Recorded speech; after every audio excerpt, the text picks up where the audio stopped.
Saya mau cerita. Ada dua orang sahabat yang tinggal di sebuah desa kecil di Italia. Sebut saja nama mereka adalah Pablo dan Bruno.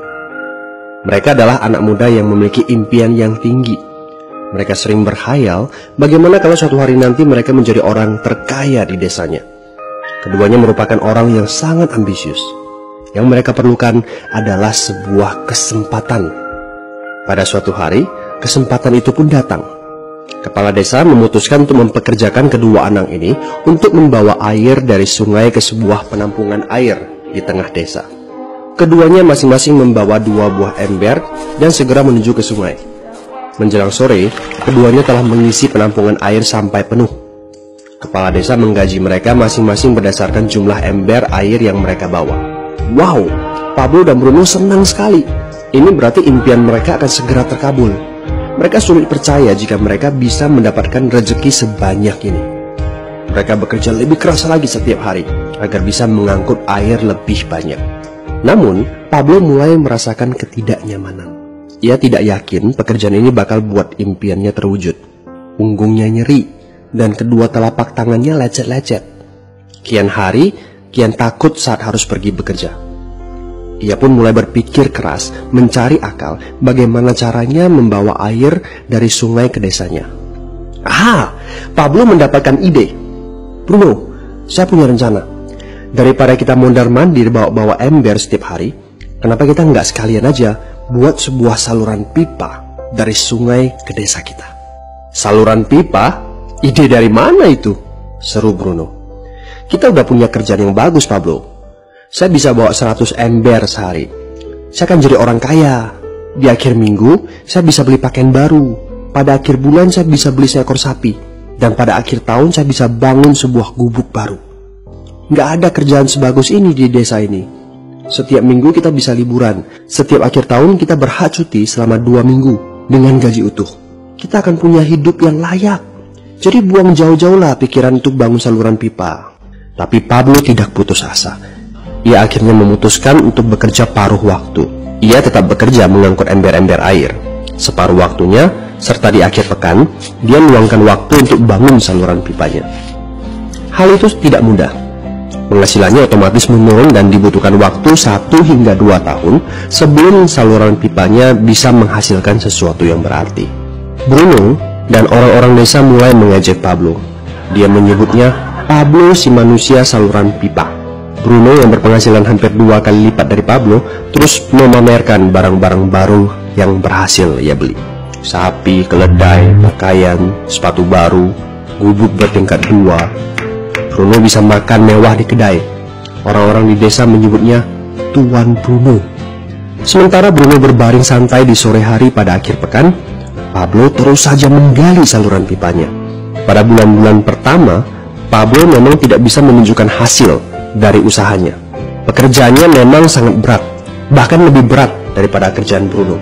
Karena Pablo juga harus bekerja pada malam hari. Demikian pula di akhir minggu.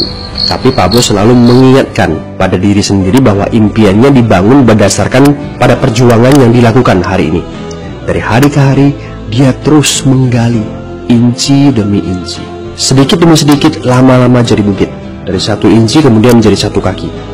Kemudian jadi 10 kaki. Kemudian 20 kaki, 100 kaki, dan seterusnya. Bersakit-sakit dahulu, senang-senangnya kemudian. Demikian dia terus menyemangati dirinya sendiri. Sepulang kerja, tubuhnya lelah sekali. Fokus pada hasilnya. Kata-kata itu terus ia ulangi dalam hati setiap hari saat dia pergi tidur. Sementara dari bar di desa itu terdengar gelak tawa mengiringinya ke alam mimpi. Ayo, fokus pada hasil akhir. Hari berganti bulan, saluran pipanya sudah setengah jadi. Saat beristirahat, Pablo melihat dari jauh sahabatnya Bruno yang terus saja mengangkut ember-ember. Bahu Bruno tampak semakin lama semakin membungkuk. Dia menyeringai kesakitan. Langkahnya semakin lamban akibat kerja keras setiap hari. Dia semakin jarang bersantai-santai di tempat tidur gantungnya. Dia lebih sering terlihat di bar, duduk dengan wajah letih dan murung. Saat pengunjung bar melihat Bruno, mereka saling berbisik. Hei, ini dia Bruno si manusia ember. Dia lebih suka duduk sendiri di sudut yang gelap ditemani botol-botol kosong di sekelilingnya. Akhirnya, saat bahagia Pablo pun tiba. Saluran pipanya sudah rampung.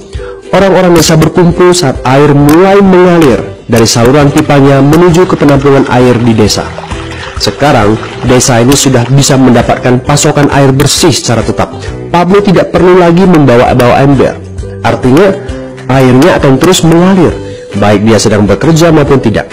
Air itu mengalir saat dia makan, saat dia tidur. Air itu mengalir di akhir minggu ketika dia asyik bermain. Semakin banyak air yang mengalir ke desa itu, semakin banyak pula uang yang mengalir ke kantong Pablo. Apa moral dari cerita ini? Pertanyaan yang paling penting untuk kita renungkan adalah, siapakah Anda? Seorang pembawa ember atau seorang pembuat saluran pipa? Apakah Anda hanya mendapatkan penghasilan jika Anda datang ke tempat kerjaan, seperti Bruno pengangkut ember? Atau Anda termasuk orang yang bekerja hanya sekali saja, kemudian Anda dibayar terus-menerus, seperti Pablo pembuat saluran pipa? Jika Anda termasuk orang kebanyakan, itu berarti Anda bekerja dengan menggunakan pola pembawa ember. Anda membarterkan waktu untuk mendapatkan uang. Maksudnya, bekerja 1 jam dibayar per jam, bekerja 1 bulan dibayar per bulan, bekerja setahun dibayar per tahun. Masuk akal kan? Masalahnya, dengan sistem pembawa ember, masuknya uang akan berhenti saat kita berhenti bawa ember. Artinya pendapatan kita hanya sementara alias tidak langgeng. Kalau di suatu pagi Bruno bangun dan punggungnya terasa sakit, sehingga dia tidak bisa bangkit dari tempat tidurnya, berapa uangnya akan dia dapatkan hari itu? 0 besar. Fakta yang harus kita sadari adalah kita tidak bisa bekerja selamanya karena faktor usia dan kesehatan. Jika kita tidak sanggup membarterkan waktu kita, maka kita tidak akan mendapatkan uang. Pablo jauh hari sudah menyadari keterbatasan ini. Karena itulah dia langsung berpikir untuk menciptakan suatu sistem yang memungkinkan dia untuk terus mendapatkan bayaran baik dengan cara barter waktu ataupun tidak. Pikirkan ini. Bagaimana dengan Anda?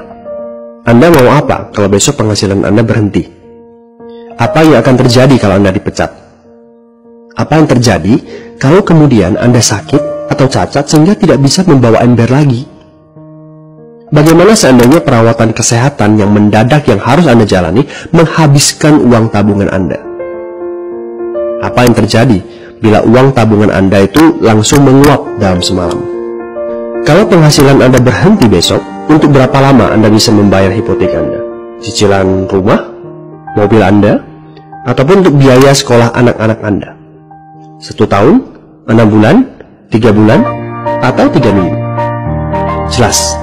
Apakah Anda bekerja sebagai penyapu jalan, bekerja di kantor, punya jabatan tinggi, atau memiliki toko, seorang profesional di bidang tertentu, tetap saja Anda membarterkan antara satuan waktu dengan satuan uang. Apakah dengan cara demikian Anda akan aman? Satu-satunya jalan untuk menciptakan keamanan yang sesungguhnya adalah seperti yang dilakukan oleh Pablo, yaitu membangun saluran pipa saat Anda masih bekerja sebagai pembawa ember.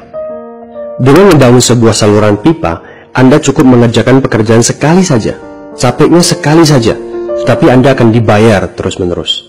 Saluran pipa ini akan memberikan Anda penghasilan walaupun Anda sedang tidur ataupun Anda sedang main. Penghasilan ini juga akan terus Anda peroleh setelah Anda pensiun, pada saat Anda sedang sakit ataupun cacat sehingga tidak bisa bekerja, dan juga dalam situasi darurat. Inilah yang disebut sebagai penghasilan pasif. Anda tahu? Saat ini, kami sedang membangun saluran pipa yang akan memberikan penghasilan pasif.